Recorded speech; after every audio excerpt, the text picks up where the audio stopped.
Hi there, everybody. Welcome to Caudill Corner Part 2. We have 10 books that are still left on the list that we haven't talked about. And if you remember, the Caudill list, or the Caudill Corner list, is created by a committee of teachers and librarians, and they take suggestions from kids, and they create a list of 20 books. Now, we've already done 10 in the Caudill Corner Part 1, so I want to get started, and we'll talk about these books today. The first one is Becoming Kareem. This is a biography. His name used to be Lou Alcindor, but you probably know him as Kareem Abdul-Jabbar. He's one of our great American basketball players, and this tells all about his life as he's growing up, the people who were very influential. Here you can see his number is 33, and the teams that he played for, and just how successful he was. The thing that I enjoyed the most is looking at his photographs is he was really tall right from the very beginning. He was a really big guy. And this tells all of his feelings and some of his insecurities as he was growing up. Really good biography. The second book we have is called Resistance. This is a World War II book. The main character is Chayla. She lives in Poland. She is Jewish. She's sort of fair-haired, so they don't really notice that she's, think that she's Jewish there. And so she's able to join some couriers that kind of help take food into the ghettos. During World War II, the Nazis got all the Polish Jews together, and they put them in what turned out to be ghettos, where they had no food, no water, they didn't have heat. It was very uncomfortable. They were crowded together. And she starts to work to help them to take food in, to even smuggle people out. And she's in one group that actually has real issues, has problems. They're attacked by the Nazis. And then she becomes part of the resistance. She does go to the Warsaw Ghetto, and in this book it tells about the kind of confrontation that they have with the Nazis. I would suggest you can Google Warsaw Ghetto images, and the photography there, the photos are amazing, and they really give you the images of what she's talking about when she's there and they set things on fire. It's a really amazing story of survival and resistance. I have two books that are about gangs. One of them is called The Only Road, and it also becomes the story of immigration. There are two young boys, Jamie and Miguel. They're super close cousins. And Jamie hears some screaming one day and knows something's happened. He stayed home that day. His cousin, Miguel, has been murdered. And he's killed by a group there's a gang. It's like a hood. They have a gang. And they tell him, we're going to come back and we're going to make you join. And they were going to make his other cousin, Angela, join. And they don't want to do that. So his family gets together all the money that they can, and they decide to send them north to the United States. He has an older brother that works in Texas, and they want to see him, wants the two of them to be safe away from the gangs in their neighborhood. They live in Guatemala, and they have to make the trip north through Guatemala, through Mexico, up to the United States. This is a terrible trip. They are in trucks and trains and buses. They walk a great deal of the time. Their belongings are stolen. They meet some great people, and they meet some extremely cruel people. And along the way, they get to be friends with a dog. So this was a super good story, very realistic, really makes you feel like you're making the trip with them. Now, we have another story that's about a gang. This is called Long Way Down, and this is set in the United States. Now, a brother, Sean, is killed, and the younger brother is Will. He is the whole family is super upset. And he goes home and he doesn't know what to do with it. The brother's just been killed.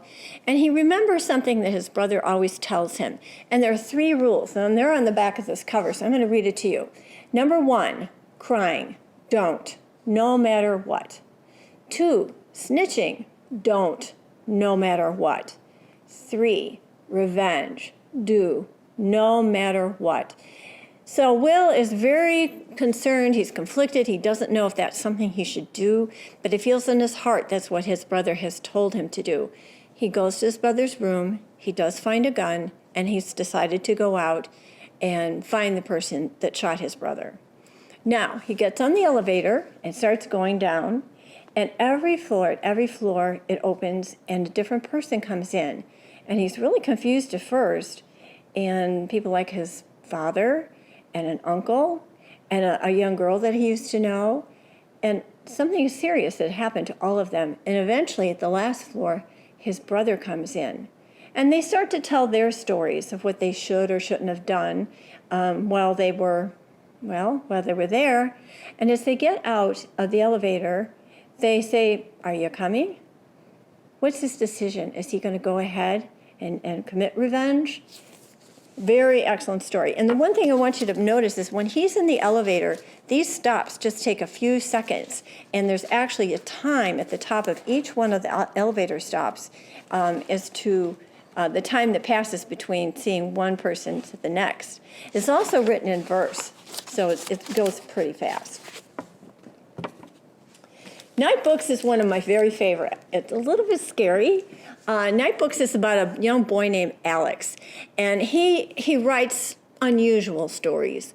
And kids at school think he's a little different.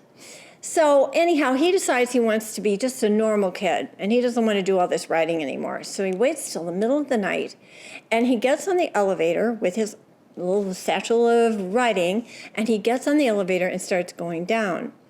Now, he plans on going to the basement and to burn all of his things, and he's going to throw them in the furnace, so his writings would all be burned up. And he gets to the 4th floor, and it opens, and he can smell pumpkin pie, and it's his favorite, and the Night of the Living Dead. He can hear the movie is on, and he's kind of drawn, right? Oh, this is so interesting for him. He's just drawn off the elevator, and there's a woman standing there, and she says, "Oh, come on in. It's no problem. Come on in." And sure enough, when he does, the door closes, and this woman turns out to be a witch. Now, he's stuck. He's trapped in this apartment, which is a very magical sort of place. He does meet a young girl that's also there, and he runs into a cat that plays an important part in the story. And their whole idea through the whole time that they're together is to try to escape. And Yasmin keeps saying, "I don't think we can do that." Now, Night Books, as you can see, there's a library, and he goes there every day because every night he has to read a story to this witch. And doesn't really know why, but it's part of the evening. He has to do it. And on a couple occasions, he starts reading some of his own work. This is a fascinating story. It just gets spookier as it goes on to the ending, so I recommend that. It's a good read. Nowhere Boy. This actually turns out to be a story of friendship, but it's 2 boys in a foreign land. Now, Mac and his family have moved from the United States to Belgium, and it was kind of a move that they felt like the family all needed. He really didn't want to go, and he's going to a school where he has to learn to speak French all the time, can't speak any English, and he's really not happy with this. And they rent a really interesting old house in an interesting old neighborhood, and everybody gets started in what they're going to do. The parents have jobs. His sister goes to school. Ahmed is the second boy, and he and his dad are fleeing from Syria. The family has been destroyed in a bombing, and so he and his dad decide to leave and go somewhere, to go to Europe. And they are on a boat for a period of time, a raft, and at one point his father goes overboard, and Ahmed is then all by himself. He lands with some people that he's made friends with, and someone ends up stealing the things that he does have, so he ends up with no money, no place to go, but he does find this house that has an outdoor entrance that goes into a cellar that just happens to be the house where Mac and his family are living. And eventually Mac discovers Ahmed in the basement, and that's where this story kind of takes off on their friendship and how Mac tries to help Ahmed find a way out. It's really interesting. It's a great friendship story, and it's a great immigration story also. It has kind of a different sort of ending, too. 12 Days in May, Freedom Ride 1961. Now, this is in the United States. In 1961, there were a group of African-American people who decided that they would ride a bus through the south part of our country, which was really seriously segregated in those days. And in spite of the fact there were laws that protected them, that gave them freedoms, that gave them the ability to go into train stations and bus stations and have food, it wasn't happening. So they kind of got on these two buses to more or less, in some ways, challenge the rules. And this book is full of pictures of the experiences, the places they went, the people they met, some of the real violence that they experienced. It's really well done. Here's some of the people that helped them and shows you the areas that they went to. It even shows pictures of the buses when they were torched, they were on fire. So it's a piece of our American history. It's very well done. Like I said, excellent photographs, and you learn a lot with that one. Drum roll, please. This is a summer story. Now, Millie and her good friend Olivia, they are the best of friends. Olivia is kind of the leader of the two. And as it turns out, they've decided to go to camp. They're going to Camp Rockaway because this is a music camp, a place where people can, who know how to play music, they can go and kind of sharpen up their skills. And the night before they leave for Camp Rockaway, Millie's parents tell her they're getting a divorce. And of course, that's shattering news. And then she has to finish packing and leaving the next day. And it really leaves her very unsettled for this trip. Now, when they get there, they think that they're going to be together. And they are housed together. They're in the same little cabin. But as it turns out during the day, they're actually with other kids. They're grouped up into different bands. And Millie plays drums. Olivia plays the bass. And so they get to meet a lot of other new people. And when they do, Olivia finds a boy that she's interested in. So she's sort of like, I don't want to say she doesn't dump Millie, but she kind of always got something else to do. And that forces Millie to make more friends of her own. And there is a girl there that she really finds interesting, and they do fun things together. But this friendship is a little different, and it makes Millie wonder about things in her own life, with her parents, with her friends, who she really is. This is a great camp story, and it's really true friendships, so it's really good. And if you play music, the one thing about this, they asked them to listen to a couple of pieces of music. So I recommend you Google Landslide by Stevie Nicks, and they have some other music pieces in there that they'll tell you the group and the piece of the music. You can Google them, and you can actually see the performances. That makes it kind of live. I have two more books. This is A Good Kind of Trouble. And this is Shayla. She's 12 years old. She's just going to middle school. And she has two other really good friends. And they call themselves the United Nations because Shayla's a Black American. One of her friends is Latino, and the other one is Asian. So they kind of represent all the different cultures. And they've always hung together. They've been friends forever. And they just anticipate that's the way it's going to be. But you know, when you go to middle school, sometimes things change a little bit. And Shayla experiences those things with one of her friends who meets other new friends. And so they don't seem quite as tight. She has a boy that likes her that she doesn't like. And there's a boy she does like, but that doesn't like her. And so that's a conflict. And then also, this is a time of Black Lives Matter. And Shayla's sister has really encouraged her to learn more about it, to experience what it means, and to help people to remember that it's out there, that they need to do something. And Shayla does take a kind of a proactive stance in school, and she wears a little armband, as you can see here. And it's kind of all the things that happen in that first year of middle school. A good story, and rather timely with the Black Lives Matter movement. Now, this one is probably the most unusual. This is called Speechless. And Jimmy, this starts out, Jimmy has a suit on that the pants are too tight. And he's pretty sure the button is going to just pop off.